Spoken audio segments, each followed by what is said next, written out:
তাহলে দেখো আমাদের এসএসসির এটা 9 আছে, আমাদের 10 ছিল না, তাহলে আমাদের কালকে যেহেতু সাধারণ বিজ্ঞান পরীক্ষা আরেকবার রিভাইজ করে নিই।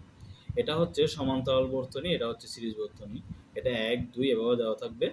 আমাদের প্রাত্যহিক জীবনে তড়িৎ যে চ্যাপ্টার আছে সেটা দেখো। এখানে আমরা এই সুইচটা যখন আমরা দেবো, হয়তো এটা অথবা এটা যে কোনো একটা জ্বালাতে পারবো, আবার চাইলে তিনটা আমরা জ্বালাতে পারবো। যেমন ধর আমার এই রুমের মধ্যে এটা দরকার, এটা লাগবে না, তাহলে এটা বন্ধ করে দেবো।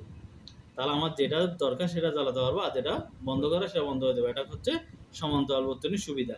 আবার এখানে একটা যদি নষ্ট হয়ে যায় আর একটা এগুলো জ্বলবে, এটা আমাদের ঘরের জন্য খুবই উপযোগী। এটা হচ্ছে সমান্তরাল বর্তনীর সুবিধা। আর সিরিজ বর্তনীর অসুবিধা বেশি সুবিধার চাইতে। যেমন আমরা রাস্তার মধ্যে লাইট থাকে না, একটার সাথে এক সুইচ দিলে 100টা সরকারি, এটার জন্য এটা প্রয়োজন, কিন্তু এটা করার জন্য প্রয়োজন নয়, সুবিধা নয়। যেমন ধরো কি, এটা আমি সুইচটা দিলাম, দেখা যাচ্ছে এটা ফাইন, এইটা কেন লাইট, হেড লাইট, এই সবগুলো একসাথে জ্বলবে, আর বন্ধ করে দিলে একসাথে বন্ধ হয়ে যাবে। আবার দেখা যাচ্ছে যে আমি যদি এটা চাই, এটা বন্ধ করে এটা জ্বালাতে পারবো না।